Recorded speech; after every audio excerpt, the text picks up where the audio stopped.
The cult of the carts. What is the cult of the carts? The cult of the carts is a term I coined to describe an occurrence in history. In the past, when any religious structure was built, the community came together in various ways. To go back a bit further with this idea, a religious structure like a cathedral was created due to the need for a community building in an area that was growing and the society was being created. A cathedral was a focus point for a community.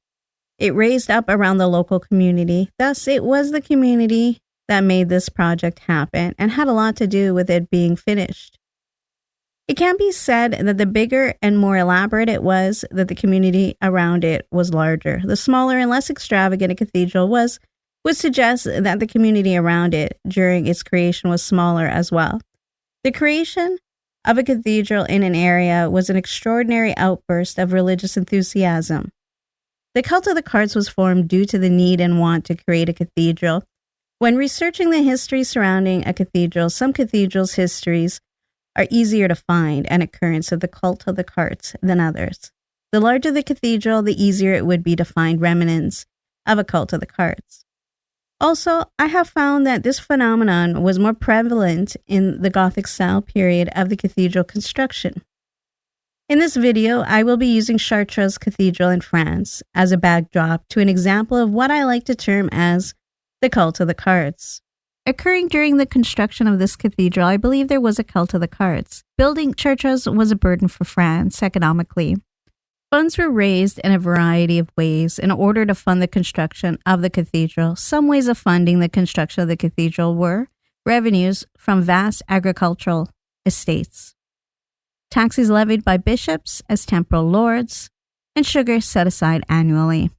I will sidetrack here for a moment. This might be a good time for everyone to find a handy-dandy notebook to have on hand for my videos. If you plan on watching my videos over the years, you might want to have a notebook or something similar to collect thoughts, terms, and important historical information for easy future referencing.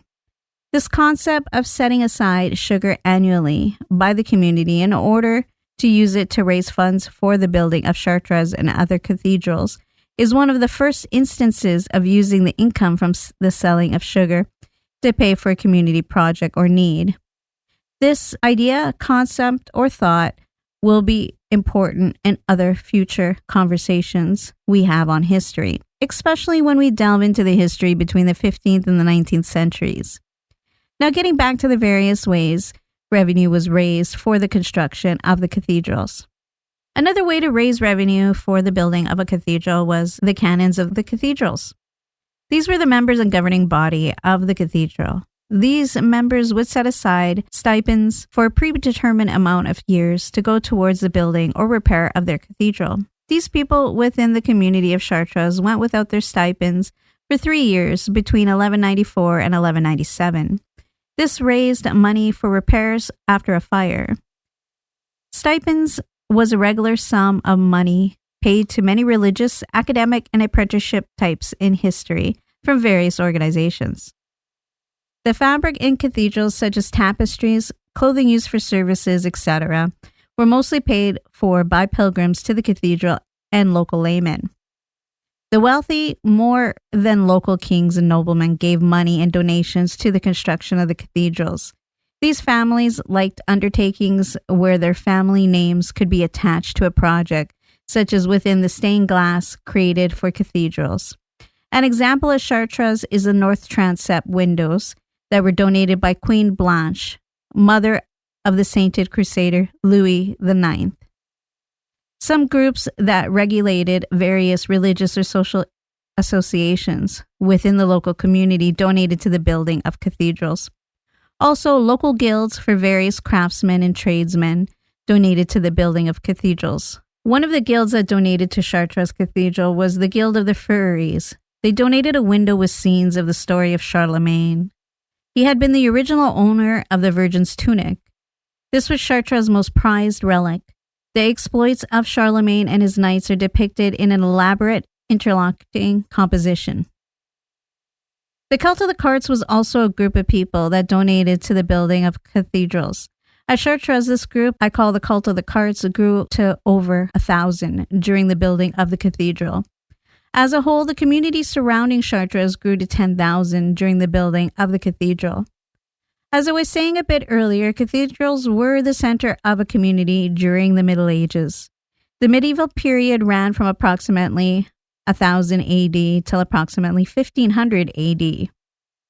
The Gothic-styled construction began sometime in the late 1100s. This was the early medieval period. The Romanesque style began in a very early medieval period, about 900 till 1200-ish. This cathedral, Our Lady of Chartres and Our Lady of Notre Dame, are mainly styled in the Gothic style, though there are Romanesque features within them.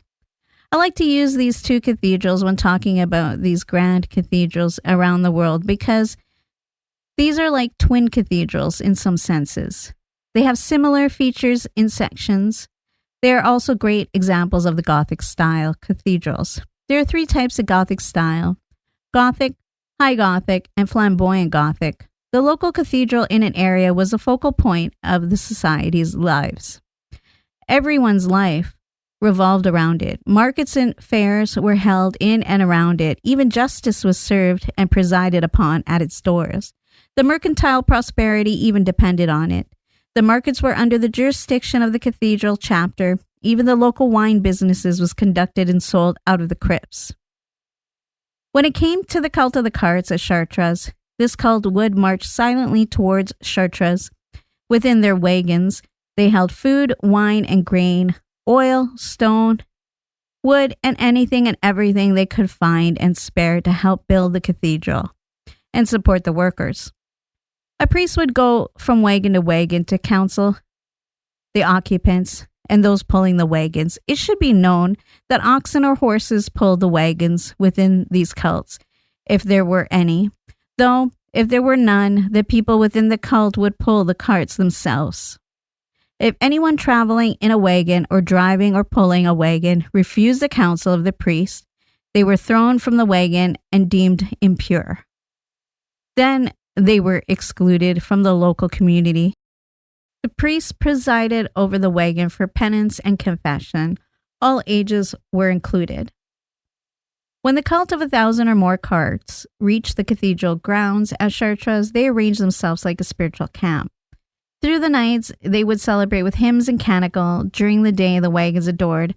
Banners and trumpets would be heard. At night, the candles and lamps lit up the darkness. During the evening hours, the old and sick were housed in the wagons, while the rest would gather religious relics from the cathedral. These relics were from various saints. Most cathedrals had one saint they housed relics from, though there are some that have relics from more than one saint. These reliquaries were brought to the old and sick within the wagons owned by the cult of the carts. These relics would be presented while praying over the old and the sick and used to console them of their burdens. After all of this ceremony and celebrations, the priest would close the event for the day with a procession of the members of the cult of the carts. The procession would have the members of the cult and the cathedral, along with the relics being displayed to the people. These members followed this procession to the cathedral with devout heart. The relics were placed back into the reliquaries and set down in a dedicated area of the cathedral during the procession ceremony. Relics and reliquaries usually were housed within the apse of the cathedral. All the members prayed for clemency of the Lord and to his mother for the recovery of the sick. All cathedrals are dedicated to someone, and Chartres Cathedral is dedicated to the Virgin and Child. Notre Dame Cathedral is also dedicated to the Virgin. All cathedrals have a cult attached to it and are based on the figure that the cathedral is dedicated to. The cult of Our Lady of Chartres Cathedral was the cult of the Virgin Mary. Our Lady of Notre Dame has the same named cult as well. One major relic housed at Chartres Cathedral is the tunic the Virgin Mary wore during birth. Chartres became a model for builders throughout northern France. Its design was challenged at Bourges and both emulated and perfected in the cathedrals of Reims and Ames. Chartres was built on the foundation of the church that was nearly fully destroyed by fire on June the 10th, 1194. In a remarkable short amount of time, This cathedral rolls on this site behind the royal portal, the only well-preserved area of the older church. Chartres is a good introduction to the Gothic style, and both Notre Dame and Chartres cathedrals are great examples of the Gothic style.